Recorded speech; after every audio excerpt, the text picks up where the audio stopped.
Good morning mga boss, welcome back sa channel ko. Ayan. So, papunta na naman tayo mga boss kung saan tayo bumibili ng laminated sack. Ayan. So, samahan niyo ako mga boss. Let's go!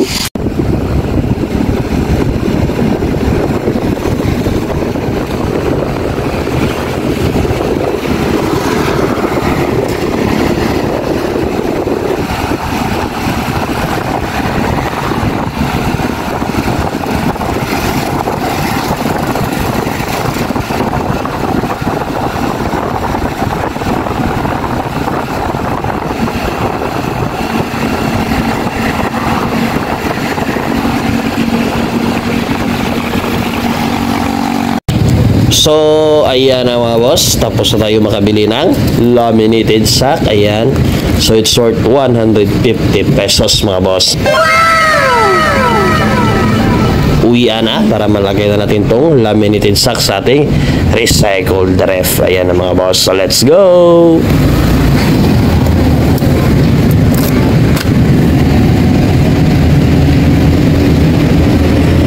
One hour later.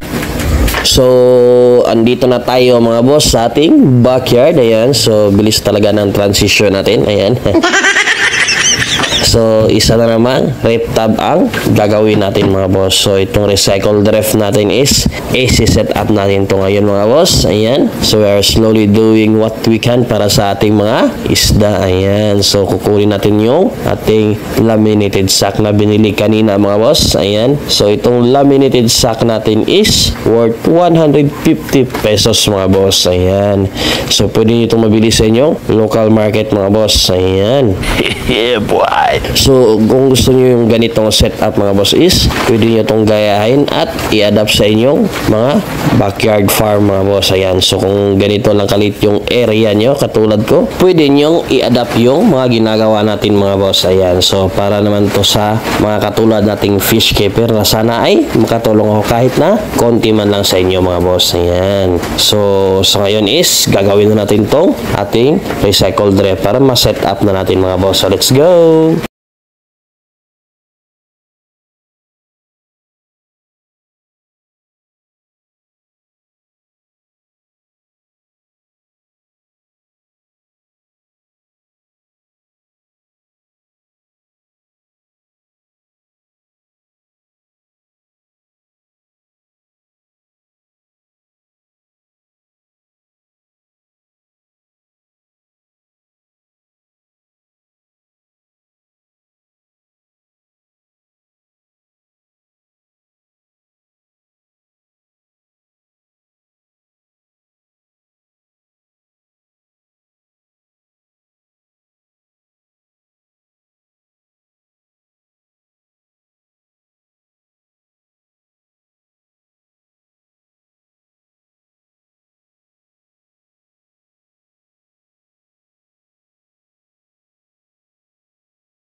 2,000 years later.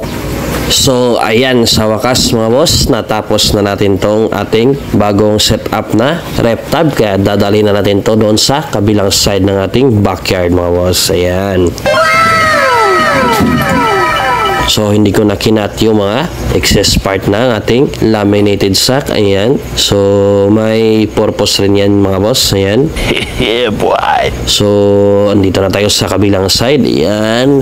Yeah, boy. So, slowly. Ayan. Para hindi naman tayo madapa or maano man mga boss. Ayan. So, andito na. So, unti-unti na natin nakikita yung result ng ating bagong setup mga boss. Ayan. Amazing! So, unti-unti na rin mga boss na. Medyo sumisikip na yung daanan natin. Ayan. So, ito yung gusto natin mga boss na halos konting space lang. Yung kasyang-kasya lang tayo mga boss. Ayan. Para makonsume natin yung space. Ayan. At syempre, magamit natin ng tama yung space natin mga boss.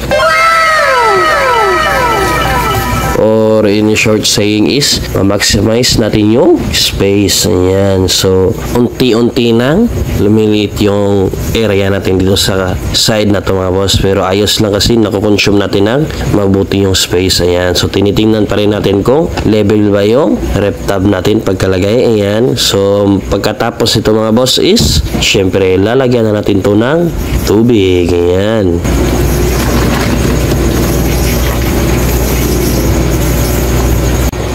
Ayan na mga boss, sa wakas natapos na din nating ilagay yung ating bagong setup na rep tab. Ayan, so nakita nyo wala pa siyang tubig mga boss. Ayan, so ito na yung itsura ng ating backyard. Ayan, so nakita nyo nakaalay na yung mga rep tab natin. So syempre may aircon tayo dyan, kaya meron tayong vacant space. Ayan na mga boss, so meron na tayong mga isda. Ayan, so ito is lalagyan na natin ng tubig. So let's go!